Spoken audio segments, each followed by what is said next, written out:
through the first part. Now we're heading towards 5 minutes walk towards the Afghan border. Yeah, I'm not sure if you like to film, but I'm filming anyway. You're not supposed to film these things, but I've got to capture something on at the border crossing. Can't believe it. I can quickly film this. So, as I not to upset anyone, nobody's in front of me, nobody's behind me. So, here we go. That's the police officer that's escorting me to the Afghan border. Made my whole stamping malarkey very, very easy. Currently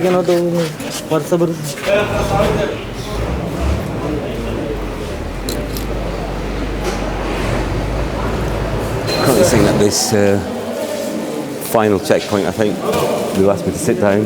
Got my passport. Don't know what's happening, but I'm just going to sit down and see how things progress. Well, ladies and gentlemen, finally, I tell you one thing though. You gotta hold your nerve. You gotta fucking hold your nerve. Woo! Bloody hell. That was, guess it, Tigo? That was interesting to see. I'm going to follow him. This is my brother there. Wow. This is what's on the card, ladies and gentlemen.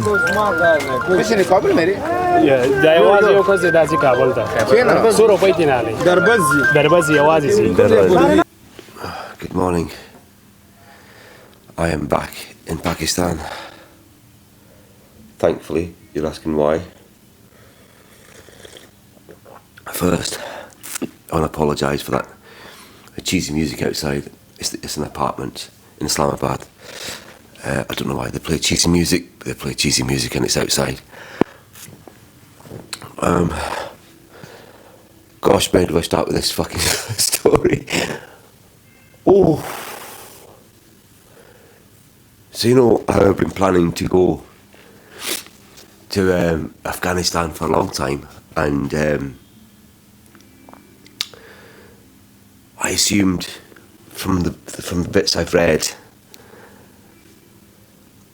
it was going to be a safe place to go to, because I've seen so many vlogs and so many people who have gone to Afghanistan. So I made my way up from Balochistan on the Bolan Mail. I went up towards Peshawar and spent quite a few days up in Peshawar, looking around. Beautiful place, beautiful people. I'd like to go back and spend more time there. And then I crossed the Dorking border. I got up at 5 in the morning and I got the driver to take me to the Dorking border.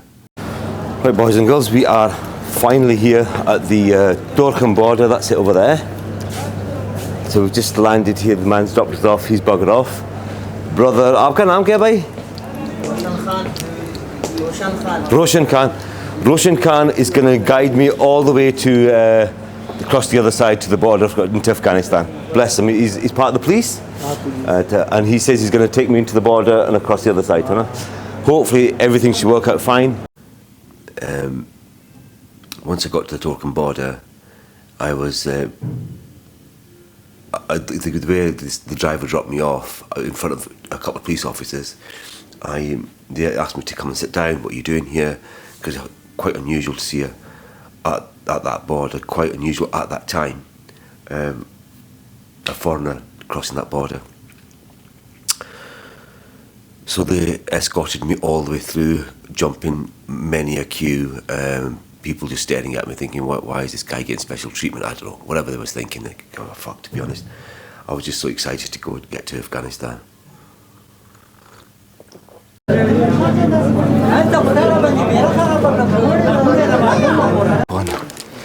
At the border crossing, can't believe it. I can quickly film this. So, as I not to upset anyone, nobody's in front of me, nobody's behind me. So, here we go. That's the police officer that's escorting me to the Afghan border. Made my whole stamping malarkey very, very easy. Right, catch you on the other side. Fantastic.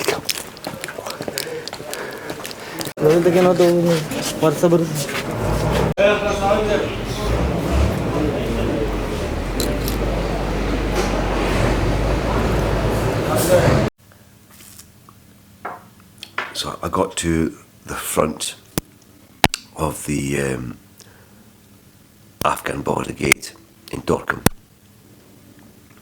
And another police officer came, so he took all my details, my passport, my ID card, where I stayed, emergency contacts, all that kind of stuff. In my head I'm going, why is he doing this? And once he took all that, big tall guy as well, I asked him if I could take a picture of him, but he wouldn't let me. Anyway, he shook my hand, he said good luck, and off he went. And I'm like, fucking good luck? Why did he say good luck?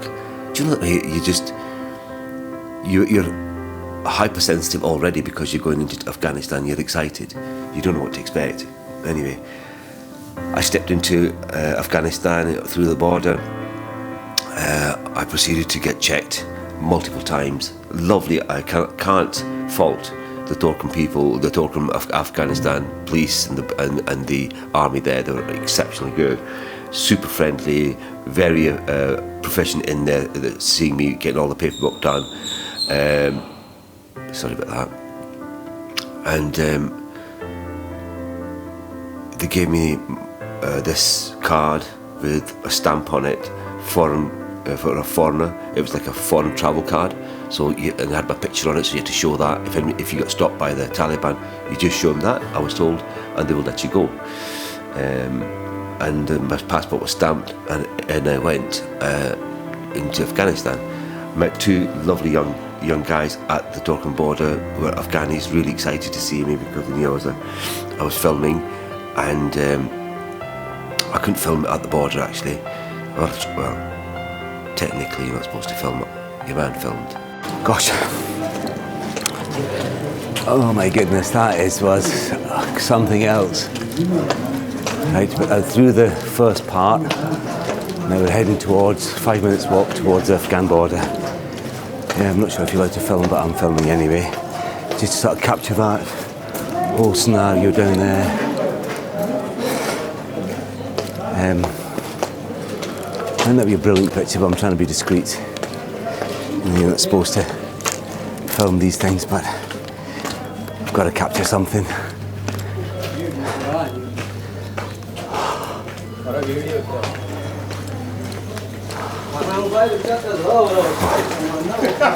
The long trek to the Afghan border. It's been a long time coming. I tell you one thing though, it is super friendly. People are super nice. Very good. Really easy crossing. No drama, no nothing. Got the help of this young gentleman here, part of the police. Escorted me through, which is excellent. All good, as I say, all very good. Currently sitting at this final checkpoint, I think. They've asked me to sit down. Got my passport.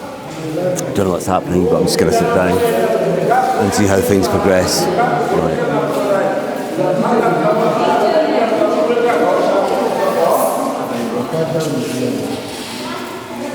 I think that's the exit.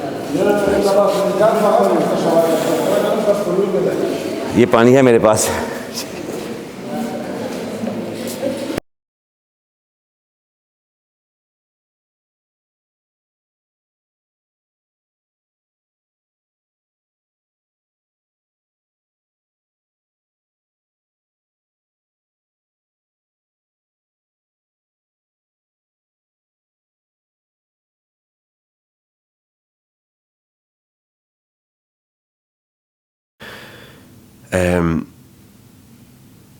And they got me a taxi. I paid 3,500 Afghani, which is quite a lot, but I wanted it solo. I wanted it on my own because I wanted to stop at different places, take some films and pictures. Well, ladies and gentlemen, finally, I tell you one thing though. You gotta hold your nerve. You gotta fucking hold your nerve. Woo! Bloody hell. I'm going to follow him. This is my brother there. Wow. This is what's What's on the card, ladies and gentlemen? Yeah, the was your cause that's a Kabul. So Ropatinali. Darbazi Awazisi. Khyber Hotel. Khyber Hotel. They take 3,500 Afghani from you. Tika. Yeah. Is it okay? Yeah, sure. Okay, it doesn't matter. You can go with him. Tika. Chalo, come, chalega. I'm on my own. Yeah, you are online. You can take pictures and everywhere. You can also videos. Everything. Thank you so much. It's good, I don't know. Will you tell this person with you. Will you tell them that I want to take videos as we go along? Yeah. It doesn't matter. You can do everything. Tika. Contact you tomorrow. Thank you. Tika, guys. I'll see you in Kabul. Inshallah. Na? Inshallah. Thank you so much.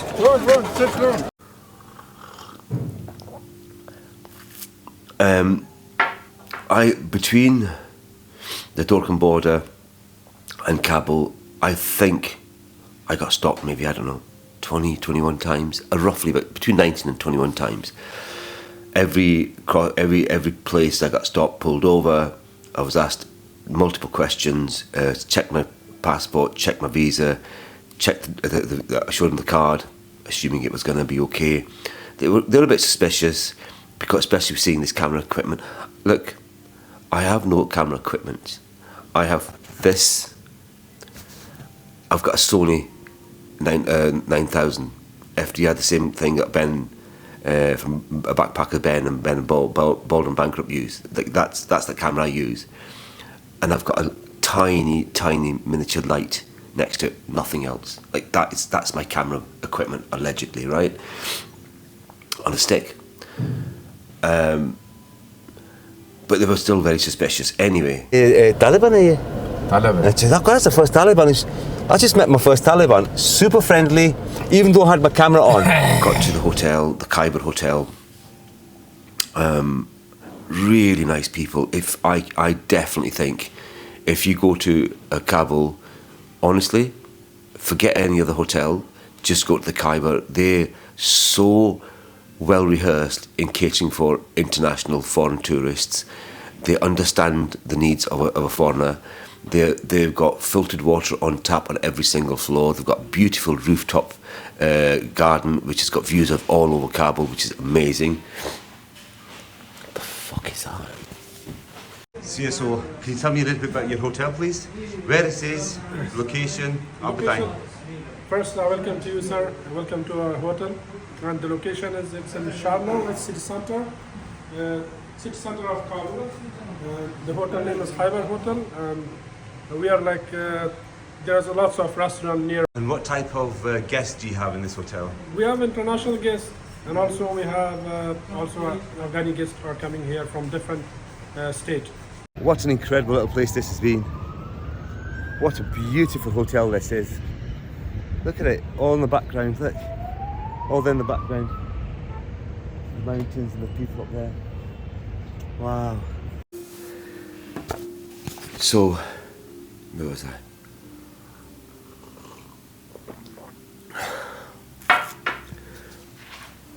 So I got to the Khyber Hotel, and bless them, they didn't have any fucking rooms that night. I hadn't booked. I couldn't get a book. I couldn't find it online anyway. I thought, right, fine. I just checked that area. I knew there was going to be a lot of hotels. If I don't get it from Khyber that night, I'll get another hotel. I got this other fucking soulless, that sort of 80s era, allegedly 4.5, 5 star, whatever the hell it was. Marble everywhere, big chandelier, horrible place, absolutely soulless place. So this young gentleman is Afghan, Hidayatullah is taking me to the next hotel, kindly carrying my bag as well, bless them. Give money. And give money? Yo, you give me money. You give me money. You give me money. Why not? Give me money. How are you? I'm good. That's the introduction, give me money. Fucking hell. I haven't even fucking started to vlog yet. I'm trying to find a bastard hotel. Anyway, right. Hopefully. Don't tell me it's this one. Yeah, walai. ये वाला है?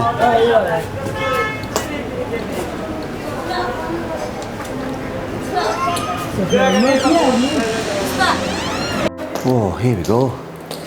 I get a room here tonight. Assalamu alaikum, bhai sahab. Kaise aap? How are you? Oh, good. Welcome, so welcome. Thank you so much. Do you have a room for tonight? For how many person? This Only one. you? This one. Let's round this up. It's a shit show at the moment. It's about 4 o'clock, 5 o'clock. I've been up since 6. Slept 2 hours the night before because I was uploading videos to YouTube. Wi-Fi was shit in Peshawar. I am utterly fucking exhausted. Like, utterly exhausted. I feel deflated, actually. Really deflated just now.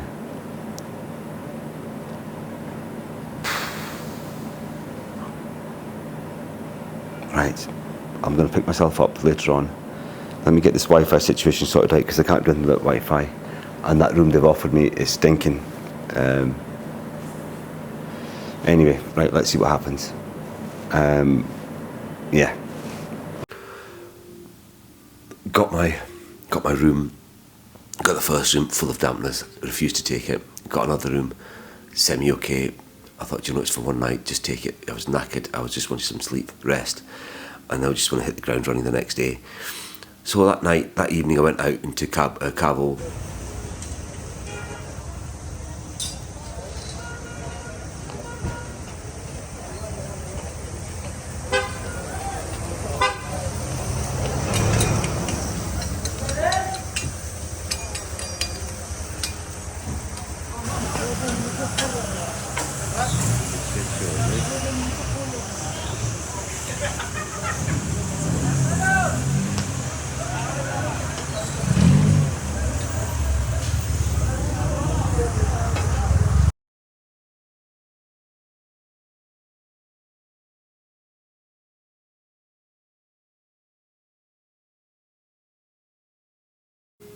Filmed just that local vicinity area. Didn't know. I thought, perfect. I've got all my paperwork in order. I was told by the officials at the border crossing, this is all the paperwork that I need. This was for verbatim. This is what I was told. Do you think I need a permission from anywhere? You have the permission already. This is the permission. Yeah, that's the permission. Your visa is the permission for doing anything. You are a tourist and you can film, you can party, you can go anywhere you want.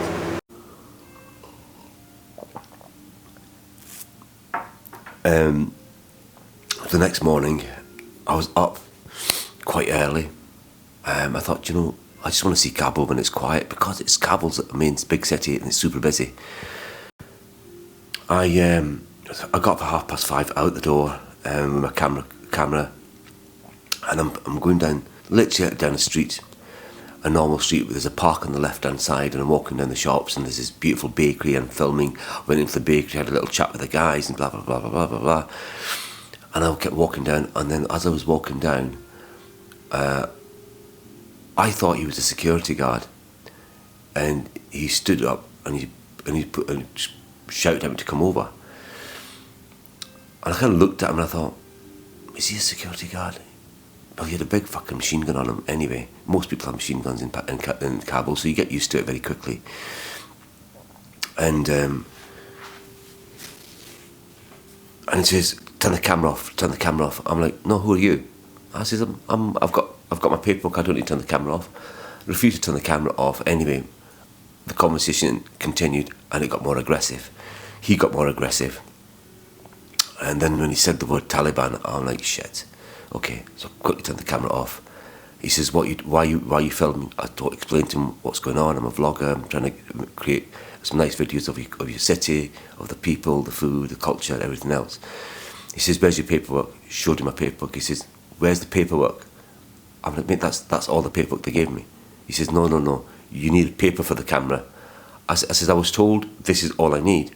I says, I have no other paper. I don't know what you're talking about. He was speaking Pashtun. I can do Pidgin Urdu, as you know. And so this guy with the shop next door, he came out, who could speak Urdu, pidgin Urdu like me. So between our pidgin Urdus, you explain, no, you need to go to the Foreign Ministry of Affairs to request an application for Ministry of Foreign Affairs to ask for an application for a pass to film in certain areas around Kabul. That's what he said to me. क्या क्या हाल है ये बंद करो ये क्या है ये कैमरा है बंद करो वजह मैं व्लॉग कर रहा हूँ आपके वास्ते सही से बंद करो मैं अपने वास्ते व्लॉग कर रहा हूँ ना इसकी अपने वास्ते पेपर है सब पेपर है मेरे पास सब है सारा कुछ है मेरे पास कहाँ से है स्कॉटलैंड से आया हूँ आप कौन है आप सिक्योरिटी हैं या आप कौन हैं मुझे बताओ से कुछ किया नो आप कौन हैं सिक्योरिटी या ये सिक्योरिटी जो पूरे काबुल की सिक्योरिटी है आप तालिबान अच्छा चलो आप ले लें आप कहाँ से हैं हम स्कॉटलैंड से हैं हम पूरे सब कुछ दस के आए हैं हमको पासपोर्ट में रजिस्ट्रेशन में सब कुछ है आपके पास और सवाल के पाकिस्तानी हम यूके स्कॉटलैंड में आए हैं ले लो कमरे का सारा कुछ हो गया आप कुछ नहीं कर सकते सारा कुछ हो गया हम स्टैंप लग गई है सब कुछ सिक्योरिटी भी सब चेक हो गए हैं सारा कुछ हो गया सारा कुछ हमने किया मैं आपके पास दिख रहा हूँ मैं आपके पास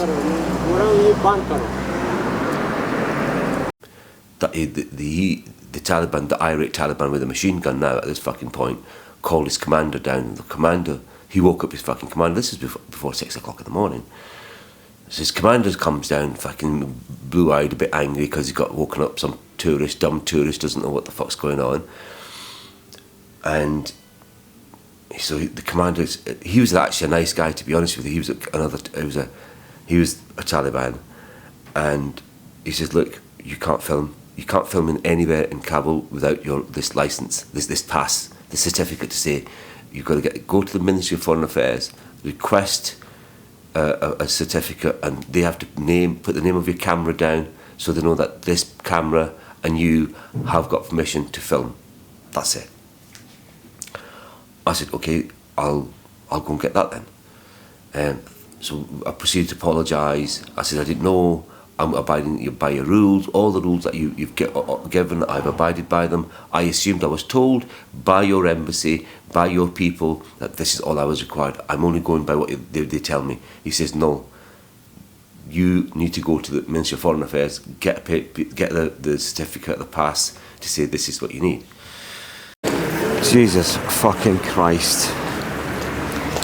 He's got pulled over by the Taliban, super fucking aggressive. Oh my god, my legs are fucking shaking.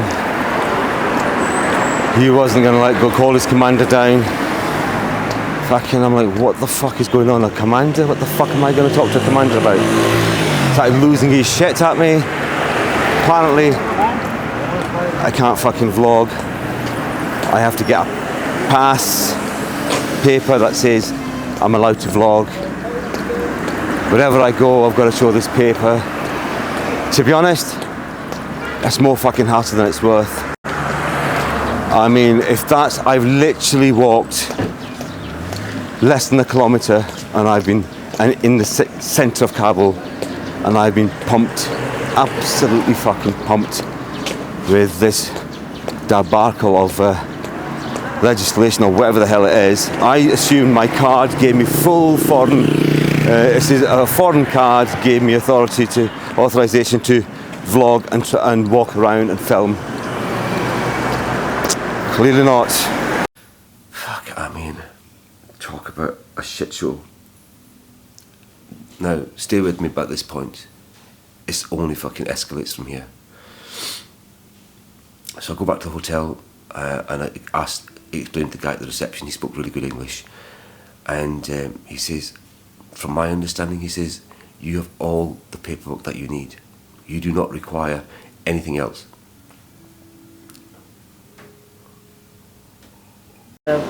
Place where you can complain about this situation. I don't look. So what you're saying is I can film anywhere Yeah, So- as he said. Who is this guy? This is the agent of Taliban for our hotel. Agent of Taliban from your hotel. What's Yeah. his name? His name is Sangari Sahib. Sangari Sahib. So, Mr. Sangari Mr. Sangari. Yeah. And he's the agent for the Taliban, for this hotel. for this hotel. Yeah. And so, can you explain to them why is the Taliban? I gave them all my papers. Why are they saying I can't do this? I asked him about that also, but he said there are some people who like, how can I say that? They're like villains. They do not follow The rules. Yeah. Oh, I said, are you sure? Because these Taliban were very angry, very irate that I was filming less than a kilometre from your hotel. And I was thinking in my head, what the fuck? You know, this is my first day. I've walked less than a kilometre. I've been absconded by a Taliban had a massive fucking machine gun on him. Like, irate as hell, what am I doing? Filming in his city. And I'm like, why am I even here? Like, what was my purpose to be here? The whole idea to come here was to film and showcase Afghanistan, Kabul, its people, its food, everything, right? And I said, could you? So he called this guy Sangar, who's like the manager of the hotel, and he has a direct contact link with the Taliban. He came down and he deals with this kind of shit, allegedly, right? And he's like, I can categorically tell you you've got all the paperwork in order. He says, let me phone my boss. I think whether he was the owner of the hotel or whoever the fuck he was, I don't know. And they reassured me I have all the paperwork. He says, however, I'll tell you what you do. Go down to the Ministry of Foreign Affairs, just check with them in case we've missed something, right? In case they've brought out a new law, new rule. I don't know, he says these things happen all the time. They bring out rules and nobody knows about them. And he told me, like, several months ago, a foreign tourist was killed in a bomb blast, and they've really hammered down on foreign tourists. But I didn't know this. If I'd fucking known this, I wouldn't have gone to Afghanistan. There's barely any. Literally, I think I saw one other tourist in Kabul. I did think why I was stopped so many times on the way into Kabul. I mean, that should have been a telltale sign. But I just thought, you know, it's security. That's just how it is. It's, you know, it's not the safest place in the world. This is why people don't like going to Afghanistan, right? But I just went. My idea of going to these places is treat it like any other place, but treat it with diligence. Do your research, do your homework. Don't go like with your eyes shut. I did all my homework on Afghanistan. You know, I didn't want to go with fear. I just wanted to go with curiosity, and I didn't want to over prep myself. I didn't want a guide. I just wanted to see Afghanistan for what it was with my own eyes and experience it at hand on the ground with the people. So Sang said, like, so I checked out from that hotel. I did contemplate a lot that morning. Shit. Everything in my head's going, just fucking go, mate. Just go, get a taxi back to the border, get back into Pakistan, and go do the northern part of Pakistan, and that's it. I just can't, I honestly can't see I'm going to enjoy this. It's just too much. It's just very stressful. It's not a place that I want to, how am I going to showcase? Like, I'm always going to tell the truth, do you know what I mean? And I am absolutely shitting myself at this moment. That guy got really irate. Got a fucking machine gun, do you know what I mean?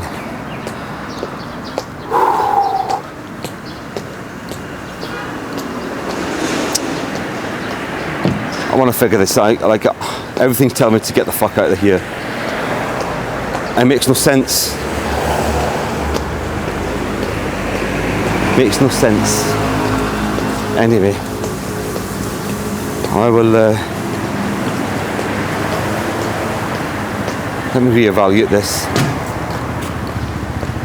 I don't want any run-ins with the fucking Taliban, do you know what I mean? And they are aggressive as fuck. Right.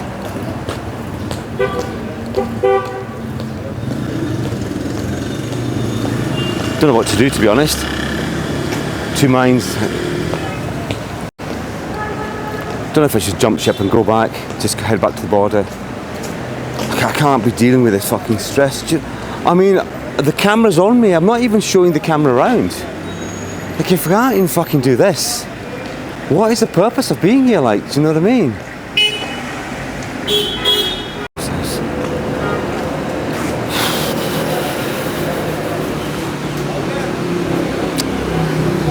Thank you so much.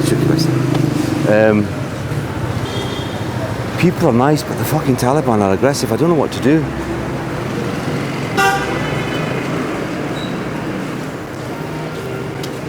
Part of me just wants to go. Part of me wants to stay and fucking face them. Do you know what I mean? I don't know how does it work? How are you supposed to vlog if you can't film anywhere? And you need a permit. I know you need a permit. And then this is the permit only allows you to film in certain places. Like, how the fuck does that work?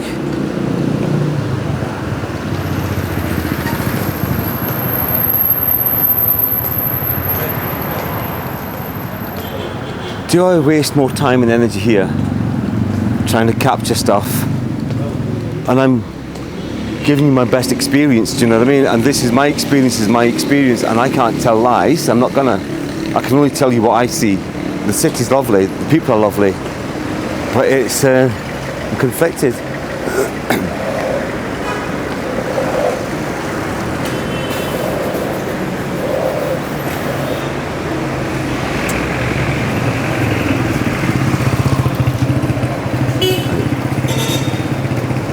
Let me figure it out. It is very hard here to film. It's very hard here to film.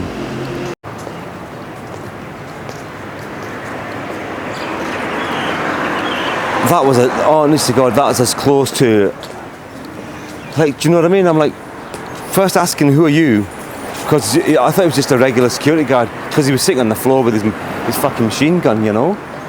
And I thought, well, he must be just, sometimes people are just fucking nosy, you know what I mean? And their little power gets to their head because they've got a machine gun. And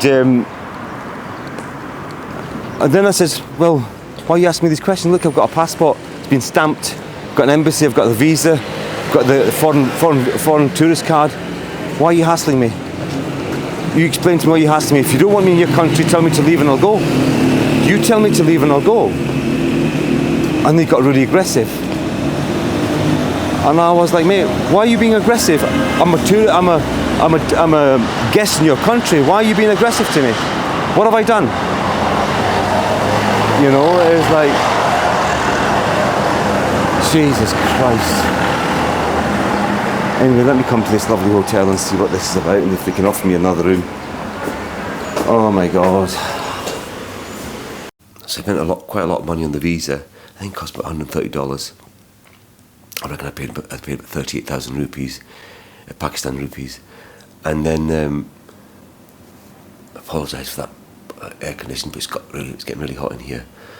And so that morning, I don't know why, I genuinely don't know why, but I followed my gut instinct that morning, and I just booked a flight out of Afghanistan for Thursday. So that was the Monday, right?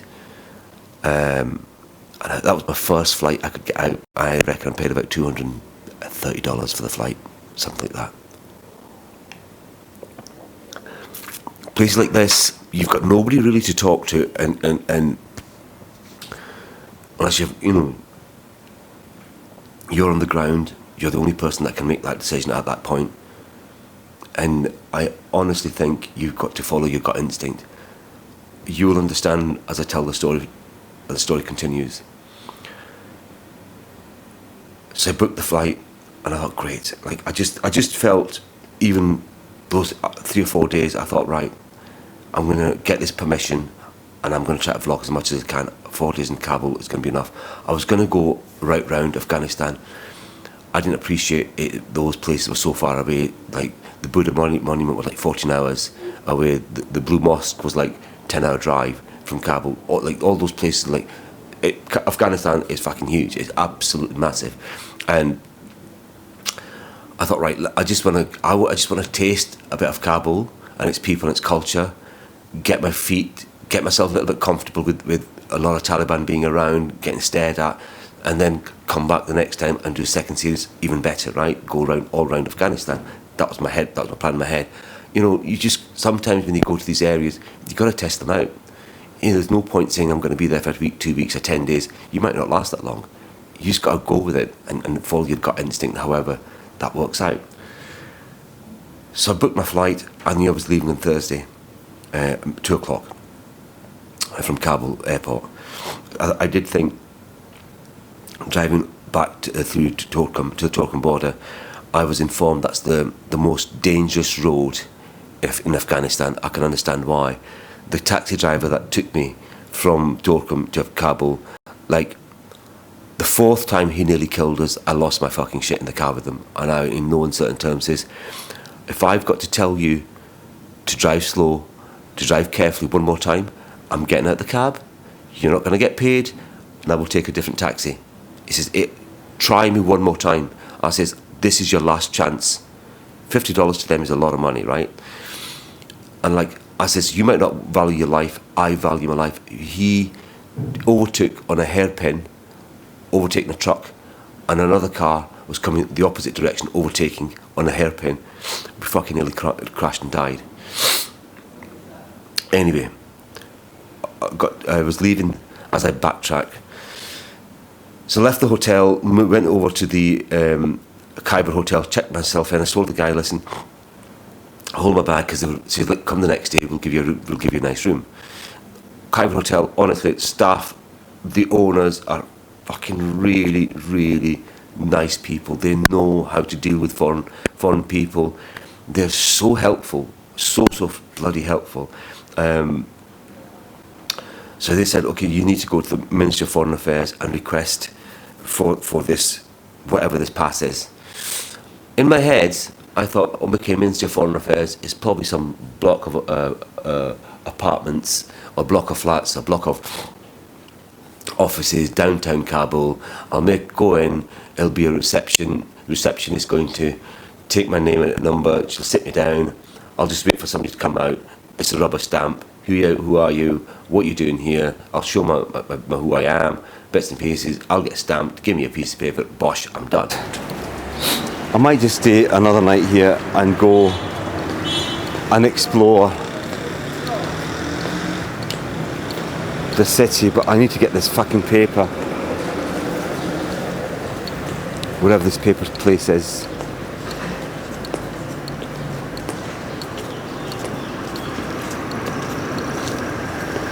I'm in two minds, lads. I'm genuinely conflicted what the fuck I'm going to do. Can I be arsed going over more bullshit red tape to film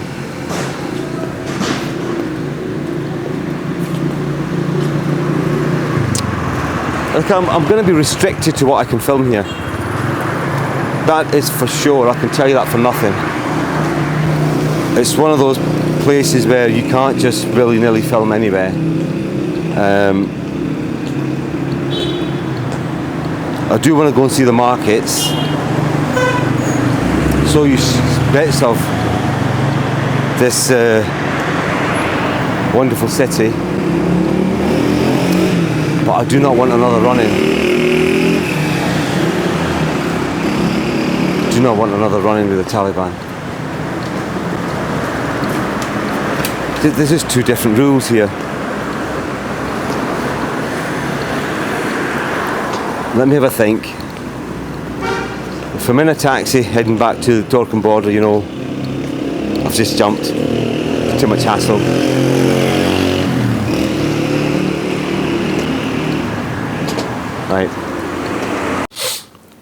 So So I got into the taxi, and the guys from the Khyber Hotel to take him to the Ministry of Foreign Affairs. I think I should have suspected just the way the guy's eyes lit up that where am I going, and I've got nobody with me.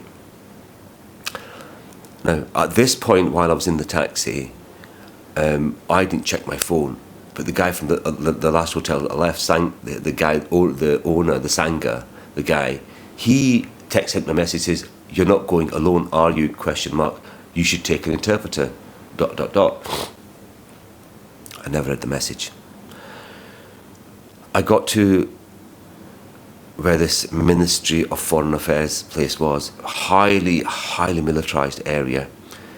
The guy just dropped me at the top end. There was like lots of military and guns and fucking whatnot, you know, and barbed wire and boulders and whatnot. And they told me to come here. I showed them on the phone, the Ministry of Foreign Affairs. They pointed down this long street. So I went through 4 different checkpoints, and at this point in my head going, fuck, this is a very, very highly militarised area. It wasn't what I was expecting. Do you know? And as I walking down,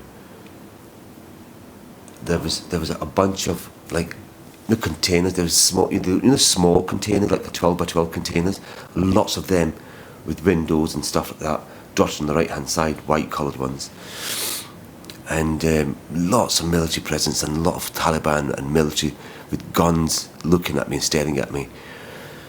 And then this big fucking mullah guy, old school big guy, fucking Taliban guy, just grabbed my wrist and he says, "Come here." And I'm like, what the fuck is going on now? And I said to him, listen, I showed him my phone at Ministry of Foreign Affairs, trying to explain to him. He says, "Come inside." And he took me into this rickety little fucking tin shed. He said, "Sit." And there was 2 bunks, and they had a lot of blankets and floor mats, and he said, "Sit." And I got a little fucking nervous at this point. I'm thinking, shit, this doesn't feel right. This just doesn't add up. This is not. And I'm like, oh, is this the Ministry of Foreign Affairs? Clearly I knew it wasn't.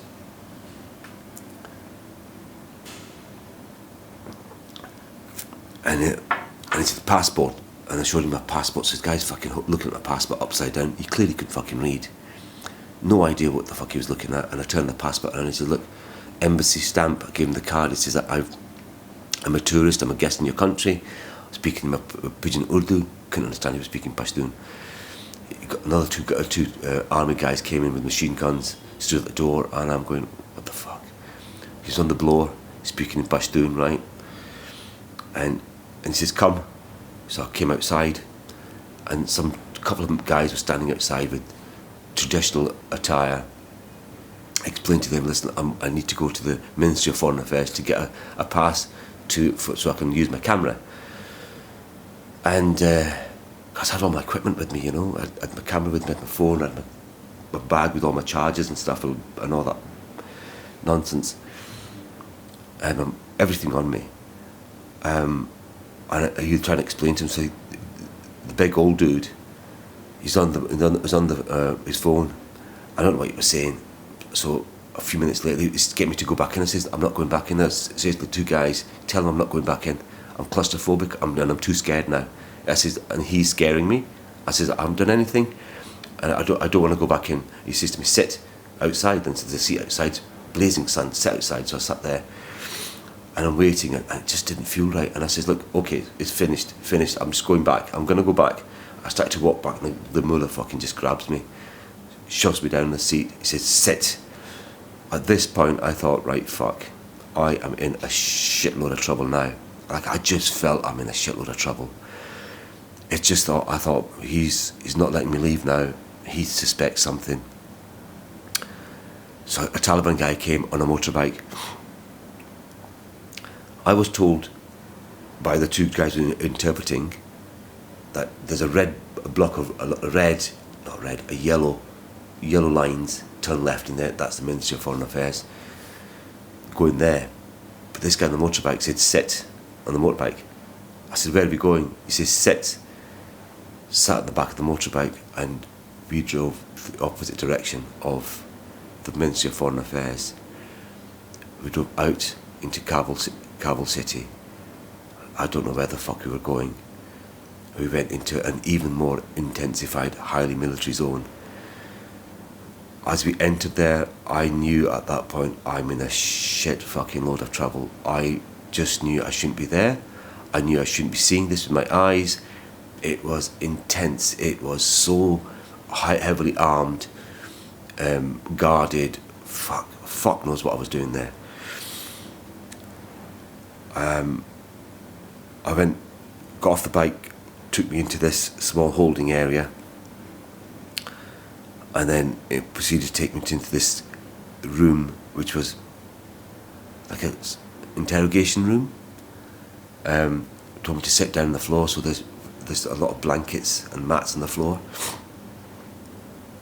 and the curtains were white curtains, were all round the room, so I didn't know if it was, there was no light, real light coming in, like blackout curtain type thing, and then 4 other Taliban came into the room and sat me down, and they said, listen, we suspect that you're a foreign spy. I'm like, I'm sorry? He says, we suspect you're a foreign spy. I says, I'm a vlogger, I'm a YouTube vlogger. He said, this is my card. I says, you can check my videos, you can check my phone. I said, I've come to your country in good faith. I am just a tourist in your country. I'm no spy. I says, I don't have no allegiance to anyone.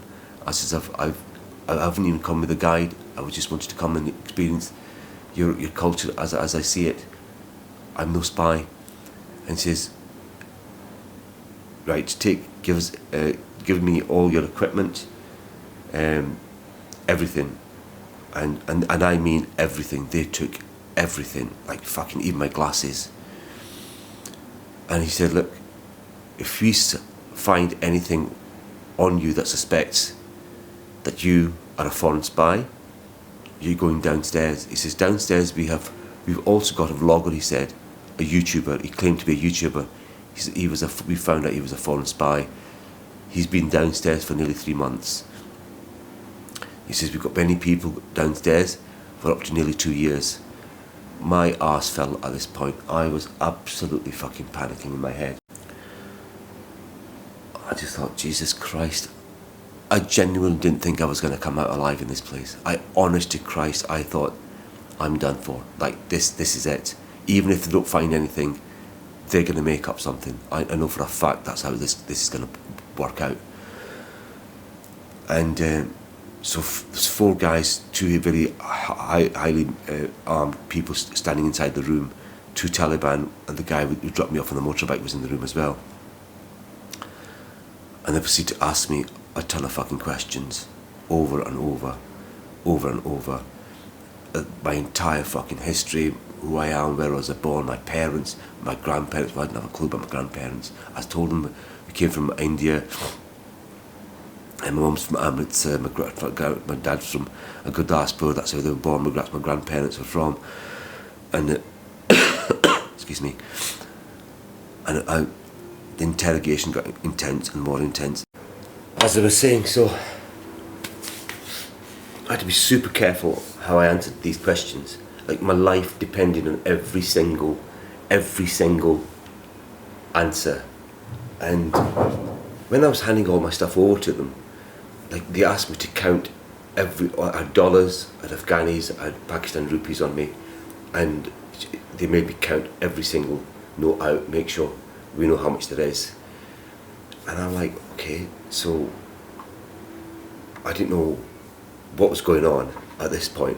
And as the conversation continued, the other 2 military guys left the room. He told the biker guy who dropped me off. The biker guy kind of weirdly, what was stuck in my head at that point, he says, I'm sorry. And I'm going, mate, why are you apologising to me? Like, you know, at that point I'm thinking, well, that's a weird thing to say. Why are you apologising to me? Unless you know something I don't, right? And he fucking clearly dead. And so he left. So this now it's me and Taliban X. I'm not going to name him. And to be honest with you, like, as the story unfolds, you'll understand that Taliban X eventually fucking saved my life. And so, as the interrogation continued, they wanted to know and I mean everything, like fucking everything. My whereabouts, my movements in Pakistan, where have I been, what I was doing there, how long have I been, what I did the last time. I've got a fucking pigeon memory, mate. I'm like a goldfish. I fucking forget what I ate this morning, do you know what I mean? But by God, when your life depends on it, I can categorically tell you now, you are super focused on every single question. Like, do you know what I mean? See, when I was handing over my stuff, I've got this thing in my a money belt thing. You carry stuff, do you know what I mean? Different places, right? Everyone does.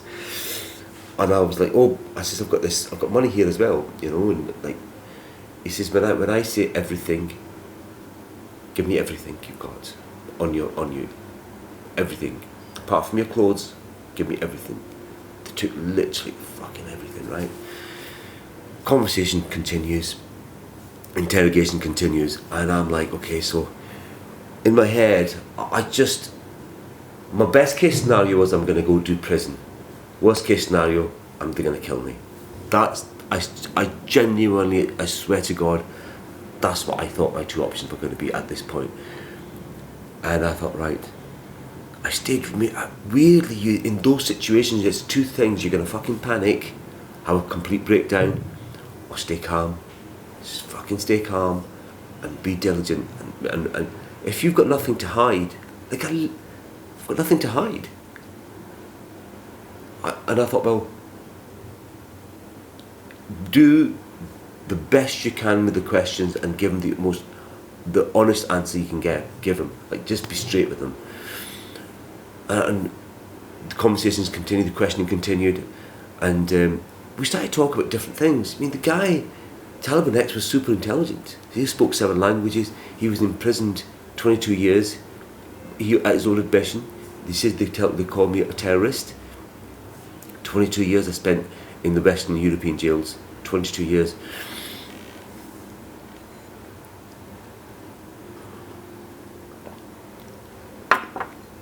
And we talked about politics, we talked about religion, you know, we just talked about culture. He was interested in what I was doing, about life.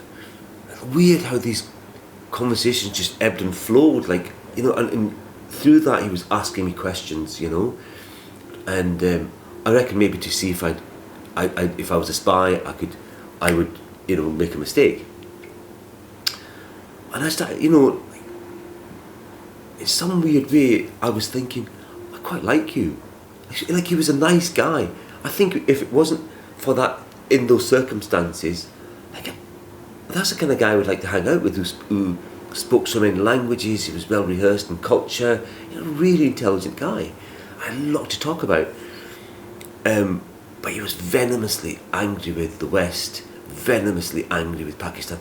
I had no idea at this point how much hatred Afghanistan or the Taliban people have against Pakistan. No idea. I literally had no idea. I didn't know about the politics. I don't care about the politics of any country, do you know what I mean? I just like to go on the ground and talk to people and appreciate the culture that's in front of me. That's it. Like, that is genuinely what I'm interested in. And the politics, if you put the politics to one side, if you look at the people, the Afghani people are fucking the best you'll ever see. I kid you not. The little interaction I've had with them, they were super friendly, super curious, so happy to see you in this country. They were really nice. Like, I just was so enamoured with them. And hours passed, and they brought in, like, I was suffering from food poisoning, and I've not mentioned that in my vlogs before. Anyway, the interrogation continued, and I was like, when is this going to end? He got up several times, left the room, and left me on my own. and I could notice me left my passport near me. You know, you go through all these scenarios, grab the passport and run out of the room. Like, where am I going to run? It's a fucking 45 minute. I'm never going to get anywhere. I'm going to get shot. I thought, I just knew that I was being watched. Like, I knew instinctively. I knew they've left me alone for a long time. Just sit with my thoughts. I just remained calm. I just, you know, I just internalized a lot of my insecurities inside. I just didn't show it. Just sat there cross-legged, just trying to breathe and focus on my breath. At this point, you just focus on anything. Think about your answers. Think about what the fuck is going on. I was thinking about, I haven't even told anyone. Nobody's going to know if something's happened to me. You know, this is really bad. I genuinely didn't think I'd be having this conversation with you right now with this camera. Honest to Christ.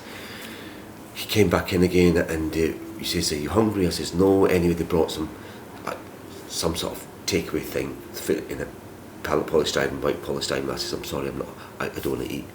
I was really scared that they might have put something in the food. I don't know, I was just being overly suspicious about everything. Just didn't want to drink anything, didn't want to eat anything. And then the guy Taliban X came back in again. We had more conversations, more questioning. Everything, they pulled out everything, the history of my family, my background, my relationships, fucking everything. Excuse me. And so he insisted, he said, "Look, I insist, I'll be offended if we don't eat." I said, "Okay, I'll eat with you." Clearly I wasn't going to eat. And he brought this big palau rice and all that, so nice. They were very hospitable. There was no aggression, like there was just calmness, just direct questions, like fucking super direct. I was told in certain terms, they suspect something on any equipment I have that I'm a spy, I goodbye. Goodbye YouTube, goodbye family, goodbye everyone. I ain't coming out alive from this fucking situation. And so he left the room again and left me alone. I was in and out of the questioning quite a bit. I think I just felt I was being watched, like this tiny fucking room, and I didn't want to look around like this, you know. I just kind of focused on myself, more about remaining calm and relaxed. If I look suspicious, they're watching, they're going to suspect something even more. I remained calm. I almost at one point sort of nodded off. Do you know what I mean? Like, you know when you're sitting there like that with your eyes shut, and I'm like that, nodding off. And then he opened the door, and I'm like, "Oh," he says, "It's God, do you know what?" I says, I nearly nodded off. They says, "Oh, just lie down. Take your shoes off, lie down." And for some stupid reason, I thought if I took my shoes off, I've resigned to the fact that I'm not going to leave here. So just kind of, you know, little thoughts in your head. I don't want to get too comfortable because I'm leaving, but I knew, until I know I'm not leaving, I'm not fucking resigning, right? So I just know that I'm fine, thank you, I'm fine. And he says, "You haven't eaten." I says, "Oh no, I've got an upset tummy and I just don't want to eat." So he called a guy to come and take the food away. I said, "How long do you think it'll be?" He says, "About 40 minutes. Just matter of fact. Oh, just don't worry. Don't worry. 40 minutes." When he said 40 minutes, I thought, what does that mean, 40 minutes? And then they're going to decide, or what? Then this other guy came with my phone, and they had this. So it was off. It was out of this cage. I pulled out the cage, and they wanted to get my password, pass keys, and so I'd opened the phone for him. But as he turned the camera, I noticed that, you know, the little red electrical tapes. They were covered. All the camera was covered. I think it was one of the cameras was covered anyway. And I'm like, okay, there's nothing. They've got everything I have on me. They've got passports, money, equipment, everything. My phone, unlocked my phone. They're accessing everything. At this point, as I speak right now, today I've got to go and check if there's any spyware, or if my phone's been hacked, or it's got a bug in my phone. They might be listening to this conversation right this moment. I literally have just landed last night from Afghanistan, from Kabul. that's one of the jobs to do.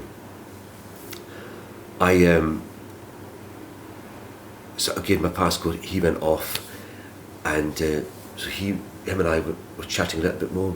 We even had a laugh. We had a conversation. He was laughing how we dumb people from the West are so gullible, and I know I says, what were you thinking about coming into a war zone? This area is so highly militarised. He says, have you not heard what happened several months ago?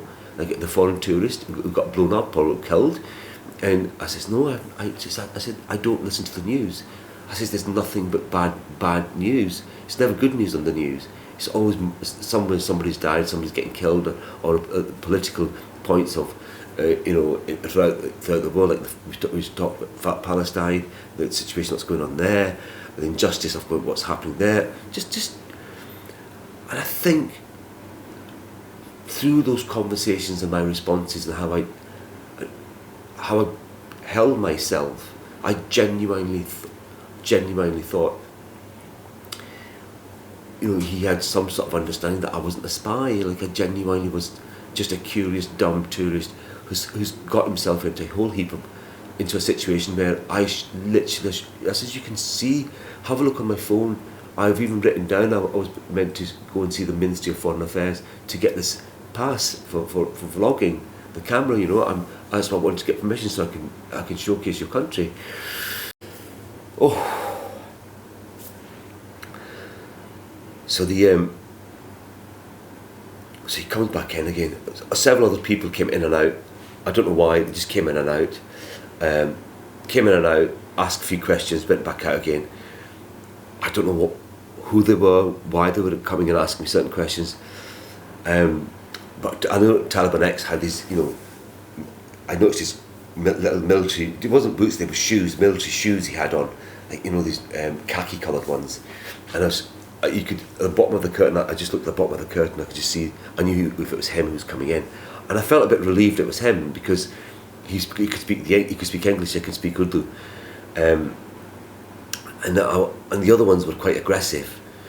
And so him and another Taliban guy came in, and no, before the other Taliban guy came in, it was just Taliban X came in,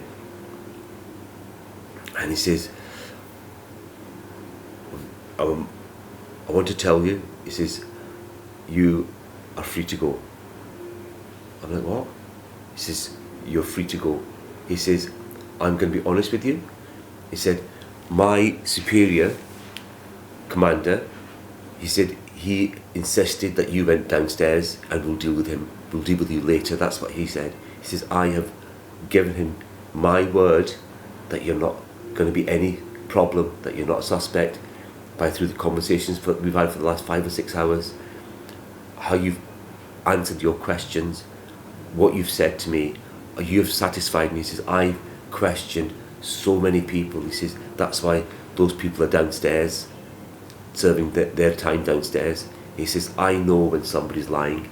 And I says, look, I just wanted him to show I wasn't inside. I'm going, Jesus Christ, am I really going to get out of this?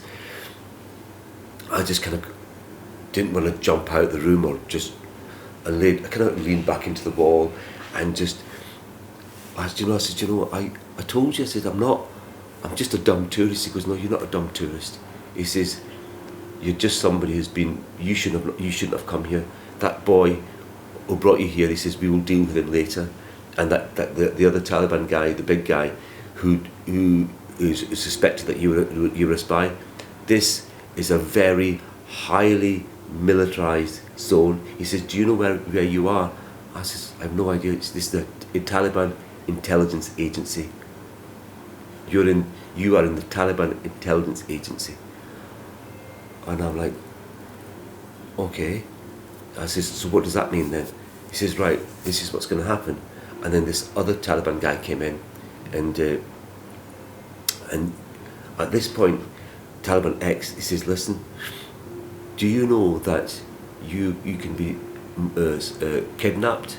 He says, I don't know what the population of Afghanistan is. He says, but 5%, 95% might be okay, but those 5%, that's a huge population of people that will be looking at you as a commodity.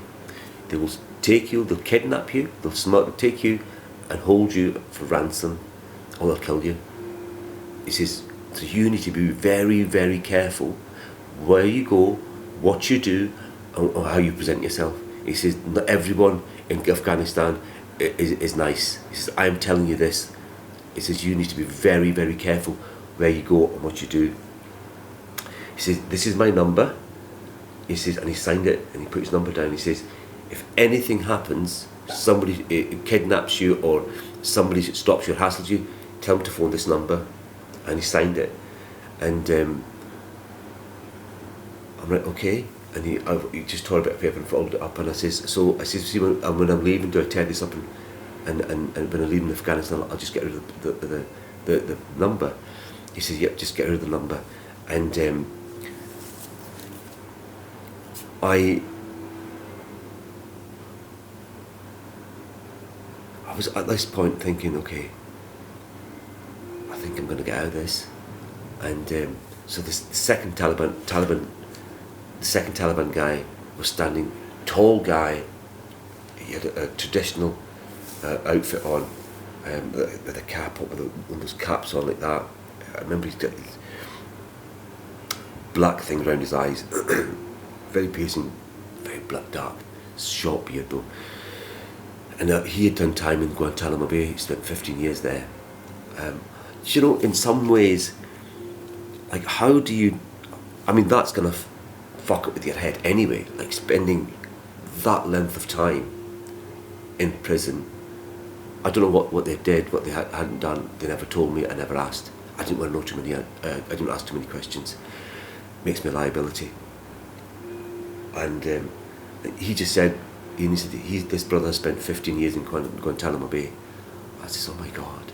I says, do you know, I've sympathy and empathy of an injustice when injustice is being done to people, you know, regardless of their religious beliefs or political views.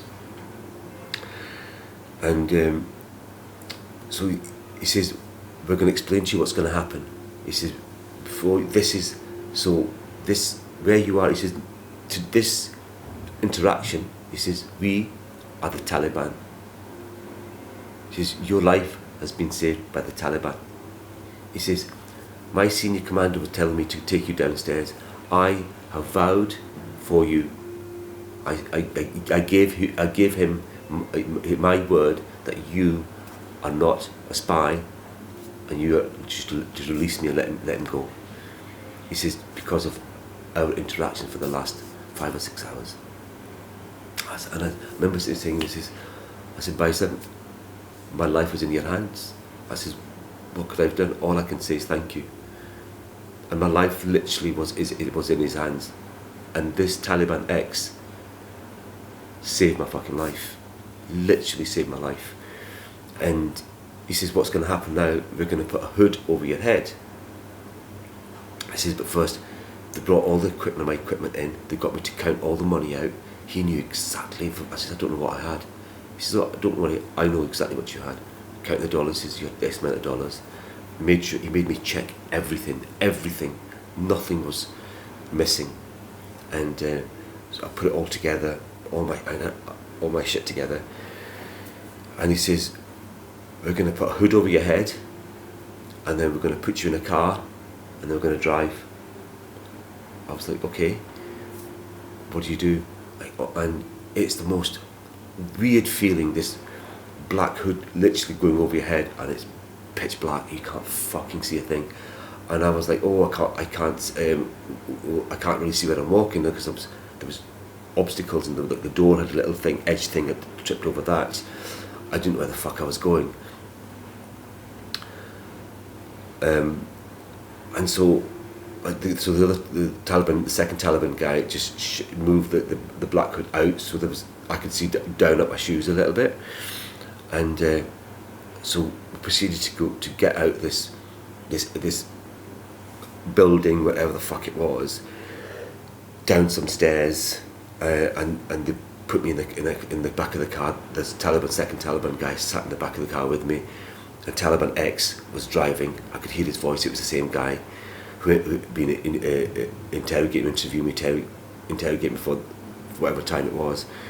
At this point, I had no idea where I was getting taken, in my head, when they put the hood over my head, I thought two things are going to happen.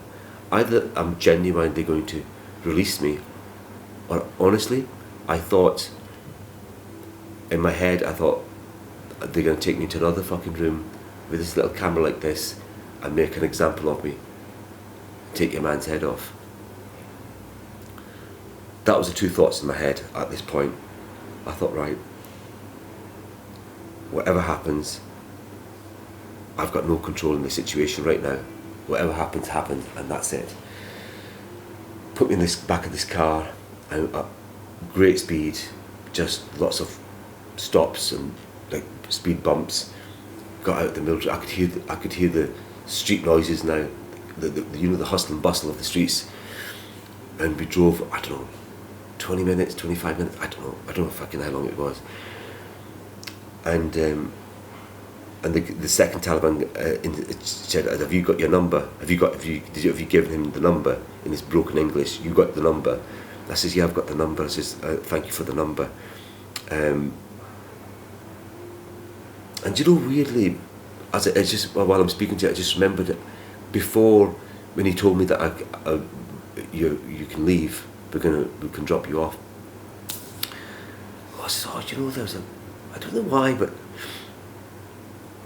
I talked to him, I said, you know, there's a really nice mango shop." I don't fucking know why.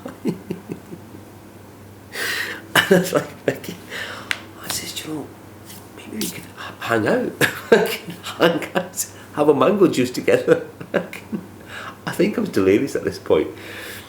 I was so thankful for him just to spare my life. Do you know what I mean? This fucking stranger. I think because he'd spent so much time in Europe, he understood the way we think, you know, just how we are as people. And honest to God, I think if circumstances were different, I would hang out with this guy. Like, he was such a cool guy. And he says, "Can you imagine you and me sitting in Kabul in front of everyone, a Taliban, a wanted terrorist, allegedly," he said, "sitting and having mango juice? How do you think that would look?" I says, "Maybe you're right." He says, "What a shame, because I said I quite like you. I says, I like talking to you. I says, if this circumstance were different, I think we could be friends." He says, "Probably." And he says, but now, as I backtracked, back in the car, in my hood's on my head, I don't know where the fuck we're going at this point. We're going at high speed, and so the car stops, and he grabs me out the car, and thought, right, and he whips off the hood, and this blinding fucking light hits your face, like, honestly, it's a flash, this blinding light. So I'm a bit disorientated. I don't know where I am, what the fuck I'm doing. They sit in the car, and he whistled to a cab. The cab guy comes over, and he tells the cab driver he's asked me which hotel I'm staying in. I told him I'm staying at the Khyber hotel. He tells the cab driver, "This is how much you're going to charge him." Cab driver didn't question it. They literally, I thanked him. I said, "Thank you." He's jumped in the car, and they sped off. It was a black car with no number plates. In the middle of Kabul, just disappeared. Like, I'm now standing in a busy city of Kabul, didn't know where the fuck I was, where I am. People were standing there, they could see when they whipped off the hood that was from the Taliban. Nobody said a word, nobody looked, they just stared. I got in the taxi. Not a single word was exchanged with the taxi driver. I got the money out, gave him the money. I went into the hotel. At this point, I was fucking shocked. I tried to remain calm. Like, you know, you're in your head going, what the fuck has just happened? What the fuck has just happened? Oh my God, I'm still alive. Oh my God, I'm still alive. And they took me upstairs, because I'd left my bag. I hadn't even checked in. And we just got the keys for the room. He took me upstairs. He said, "It's okay." He says, "Absolutely fine." shut the door, locked the door. And at this point, I genuinely couldn't fucking believe what I'd gone through. I genuinely couldn't believe I was still alive. I couldn't believe that I got myself out of the situation. I was never going to get out of that situation. I can categorically tell you now, I should not have got out, only by the grace of God and Taliban X. Thank you. If you ever watch this video, Taliban X, I cannot thank you enough. I cannot thank you enough. He saved my life. He gave me a second chance. Why? I have no idea. You know, they did say my strapline is no risk, no story. By fuck, this is a story to be told. And it was a risk. It was a fucking big, I didn't know what the fuck had just happened. I thought, right, do you know what's weirdly, I was panicking inside. When things like that happen, I start to tidy things up. I took all my stuff off me. And I proceeded to put it on the bed in a very orderly fashion. Just lined everything up, emptied everything out, everything that they'd pulled out. I lined everything up perfectly, all lined, just to calm myself down. Like I'd have order in front of me, just order. When I have things in order, like it's a way of just calm myself down. And I sat on this bed thinking, right, I thought, right, one, I don't know if they're listening to me right now. They know exactly where I am. Probably got the tracker on. I opened my phone up. Everything was changed. They had shut it. It was on airplane mode. They turned off lots of all the location thing, various different things. I had to turn stuff back on. I still do that just now. I still can't access my credit card off my phone. I don't know what the fuck's happened to it. I can't access it. Thank God I booked that flight that morning, because I wouldn't be able to book a flight either. And so this is now Monday night. I had Tuesday and Wednesday to get through. My flight's on Thursday. I literally stayed in that room, locked myself in that room for 2 days and 2 nights.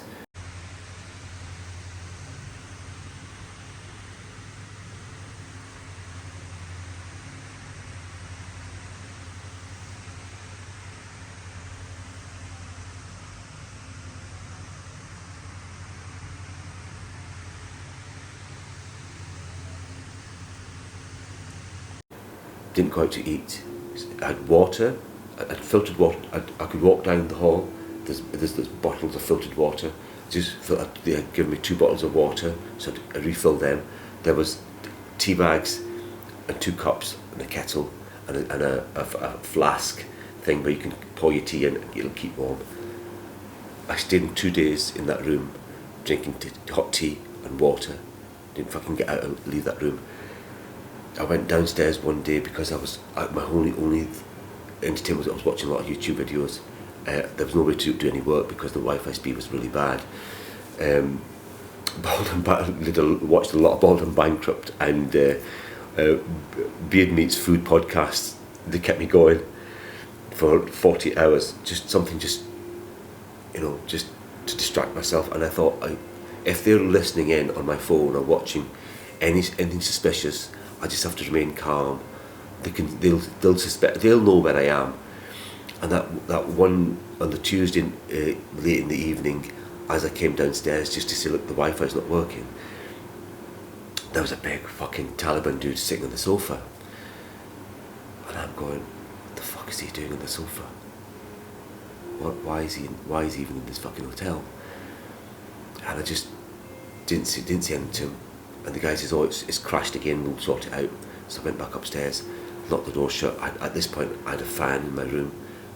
Asked for a fan because the air conditioning wasn't working too well. And one of those floor standing fans, and I'd kept that going 24/7 because I didn't want to hear the noise outside. I just didn't want to hear anything. That whirring of that fan, it was quite a loud fan. I had that, the 2 windows, and I was on the top one of the third floor, so I could just see the trees and nothing else. And beyond the trees was like an office building with this like smoked glass, but at night time you could just see in the lights inside. And I was wondering if they're looking in. I suspected everything. My mind was going at 10 out of a dozen. Every creak in the door.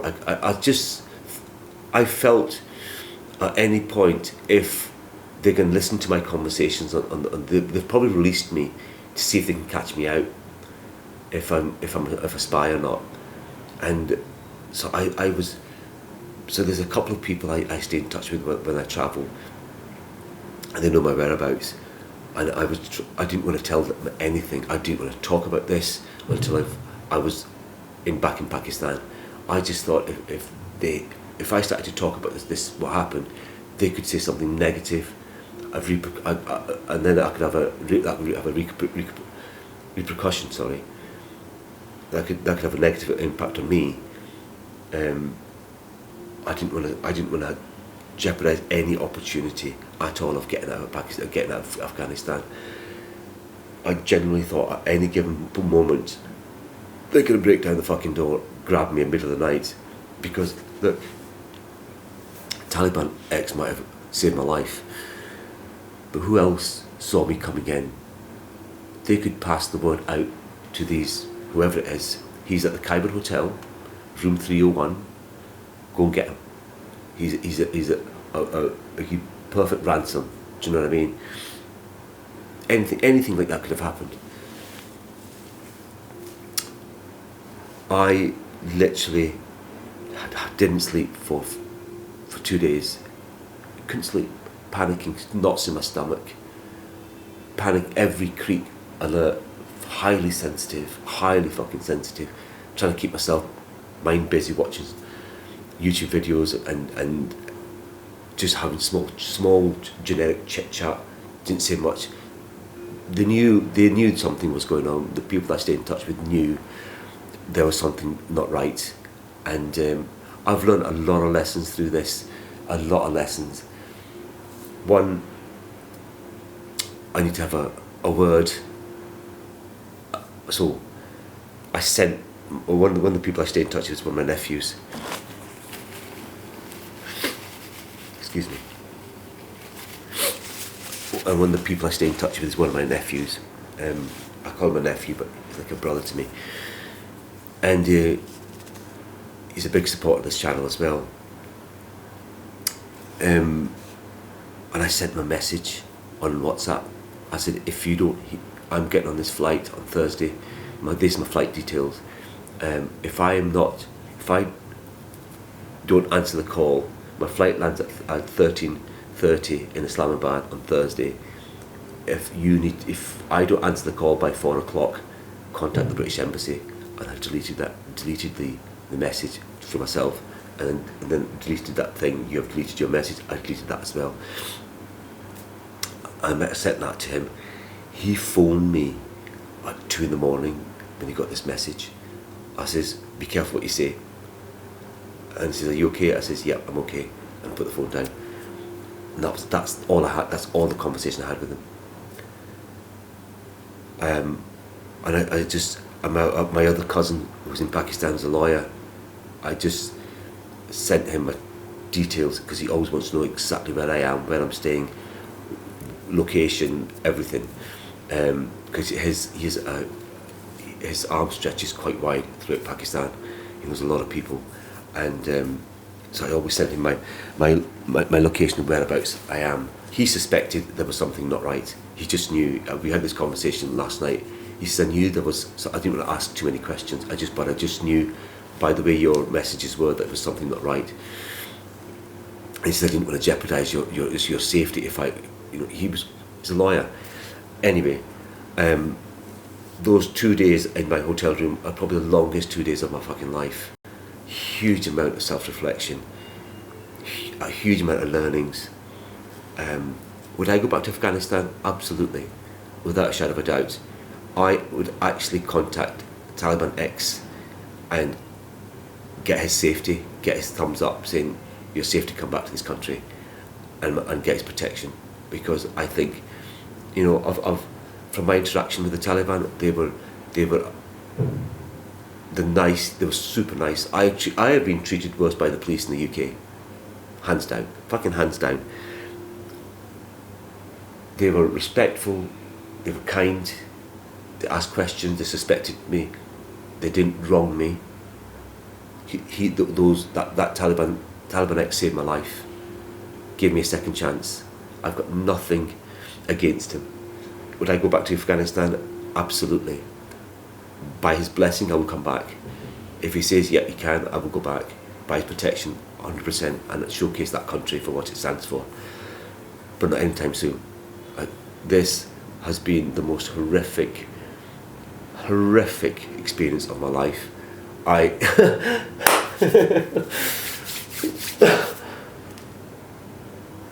It's gonna take some fucking time to get my shit together and my head together. Everything says to me, fly back to the UK. I don't want to fly back to the UK. I just want to spend a couple of days in this apartment, locked door, and just figure out what the fuck happened. And I'm grateful for how it's all panned out. Super fucking grateful how it's all panned out. I'm blessed. I've got another shot at life again.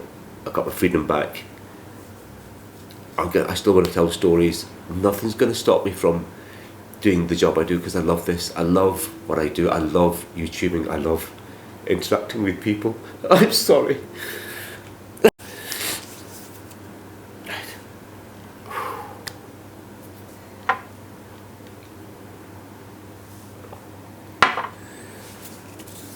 It's pretty fucking raw. It's pretty fucking raw. When that plane sat on that tarmac, when I went through that airport on Thursday, I was literally having panic attacks. I swear to God, I left at 10 to 10. My flight doesn't leave at 13:50.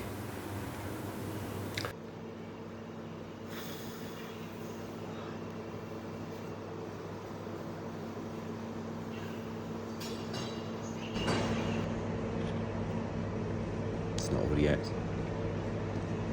I haven't got on the plane yet. The plane hasn't landed.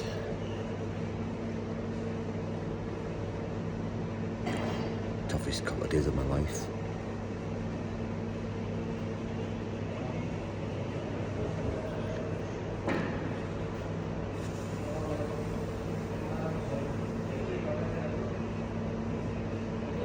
No risk, no story, eh?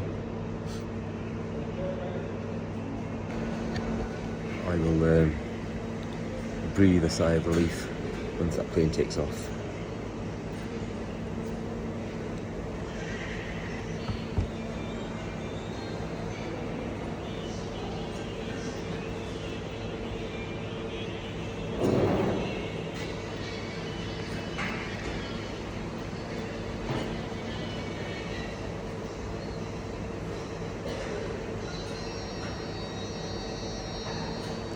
I will be relieved to be landing in Islamabad. Fingers crossed. We'll have a proper sit down and a conversation.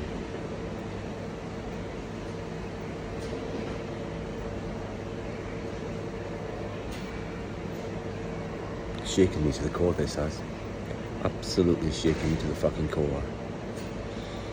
So I'll be fucking glad to get on this flight. Couldn't come quick enough. Oh my God.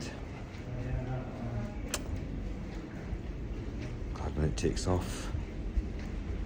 I didn't know how busy this place was. I read there's a lot of checkpoints. I think there was 9 security checkpoints in Kabul airport, tiny little airport. Every single one, I thought, at any point, I thought they're going to come and get me. They're going to come and get me. I didn't think. We sat when I went through the airport, I was sitting, every noise, every Taliban walked past, I thought, they're coming to get me. I'm going to get dragged away. I didn't think I was leaving that country. I still think they were listening to me. I still think they're listening to me now. until I go get my phone checked. I never thought I was going to leave Afghanistan until that plane took off, and we were sat. So as the guy at the last security check, as the guy stamped me out of the country, asked me a few questions. He spent about 3 or 4 or 5 minutes looking at my passport, doing various bits and pieces. I'm going, what the fuck's going on? What the fuck's going on? Just did come, I had my sunglasses on. He stamped the card. He says, how did you get in to Afghanistan? I said, to the Turkish border. How long have you been here for? I says, 4 days. Why are you leaving? He says, I've finished. I'm going back to Pakistan. I'm a vlogger. I'm going back to Pakistan to vlog. And he stamped the passport and says, go. And so I sat upstairs for quite a while. Flight was late. And as the gates they opened, the gates started walking towards the plane. I saw another 2 armed guys in front of the plane. I honest to God, my ass felt. I thought, the fuck are those guys doing there? What are those guys standing? As you walk down the corridor and you're about to get on that plane, there's guys standing there checking passports, and I go, I've never seen that before. Like, I've done a lot of flights, I've never seen that before. What they're looking for, I thought they were looking for me. I genuinely thought that's it, hands up. I thought, well, that's it. I was that close to getting on the plane. I thought, that was so close to my freedom, I'm fucked. And they just looked at my passport. They didn't even pay any attention, because they just saw the British passport. They just waved me on. I thought, shit, I'm going on the plane. I sat on the plane. Got my seat, 9D, sitting in the fucking seat, and I think people are coming on. I'm like, come on, fuck, just get on this fucking plane. Come and get people on. And so the door shut. I thought, right, fucking great. It took a long time for the plane to even move. And then the stewards are walking up and down, and they've got the phone. They've got one of them was on the phone, and I'm going, why is this steward on the phone? Like, the plane has just started to move. The guy's walking past me on the phone. I'm suspecting fucking everything at this point.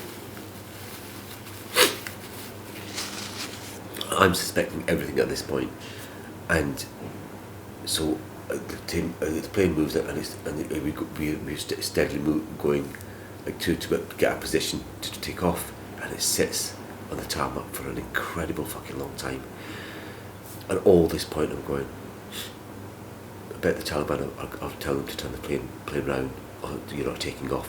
We've got a suspected spy on the plane.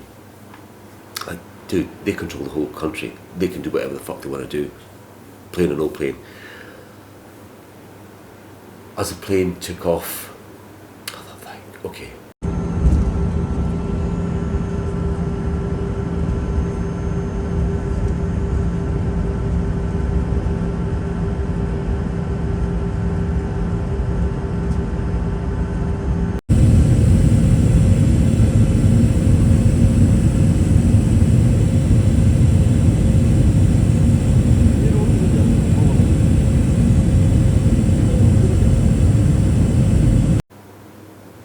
I'm going to be safe. And I still didn't feel I'm out of the woods yet, because they could get them to turn the plane around at any point until we fly into Pakistan's area, fly zone. I think when the plane touched Pakistan, I felt a sense of relief.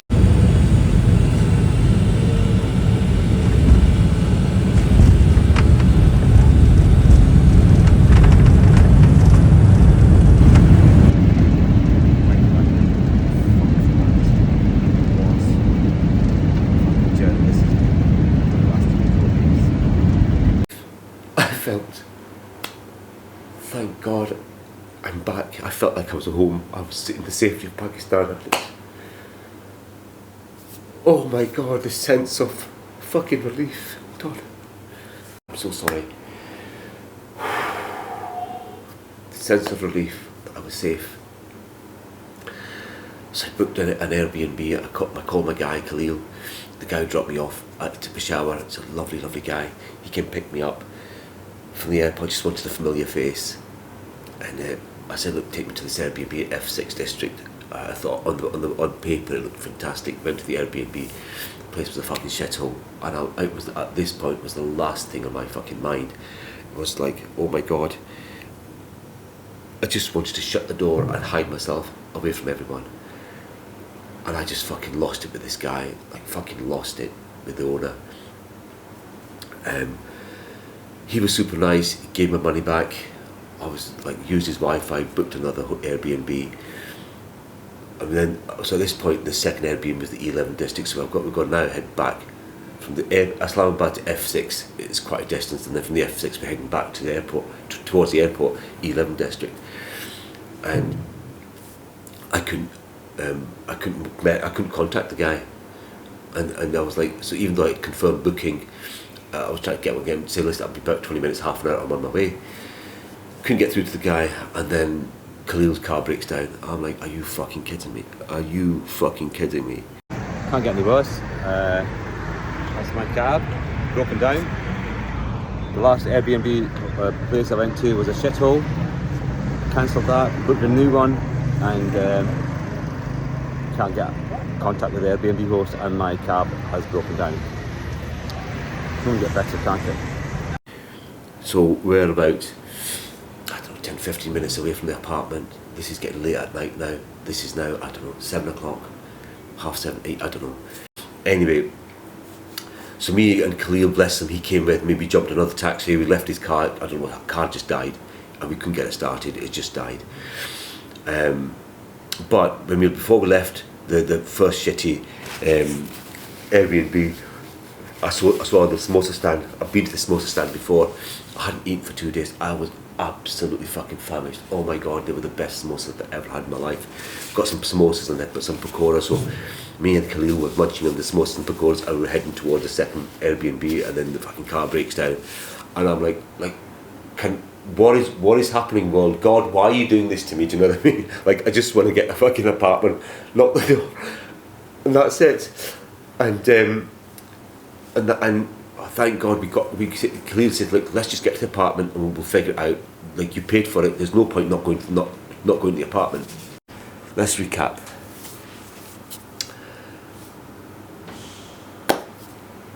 I know I took a lot of risks you're probably going to be saying, how dumb were you not using a guide?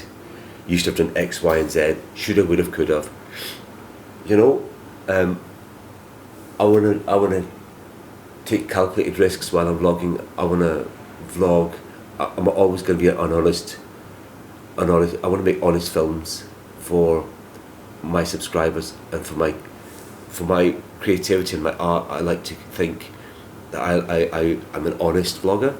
I don't polish it too much. I will continue on doing that and exploring countries with my own eyes, with fresh eyes. Like, when I'm curious, you see my curiosity, my excitement on the camera. You see what I see for the first time. It's not rehearsed. It's there. I've not gone there before, checked the place out, and then gone back again, film. Like lots of vloggers do that.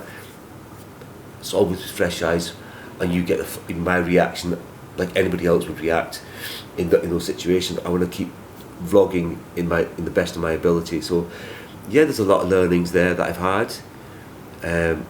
I luckily came out of that horrendous situation, and I'm very grateful for Taliban X for giving me that chance and trusting in me. Afghanistan, I love the people of Afghanistan. I think Afghanistan is an incredible country with a lot of beautiful, rich culture and its heritage. The city of Kabul is an incredible city, vibrant. I tell you, it is. If you're a foodie, Kabul is the place to go and taste the food. It is an incredible city with lots of restaurants. So to sum it up, I will go one day back to Afghanistan. Not anytime soon. I'm gonna take some time out for the next few days just to get myself together again, and then hit the ground running. I need to go and film Gilgit and Swat in the north of Pakistan. and then off to Turkey. So thank you for listening. Thank you for giving Taliban X for giving me a second chance at this. My life was in his hands.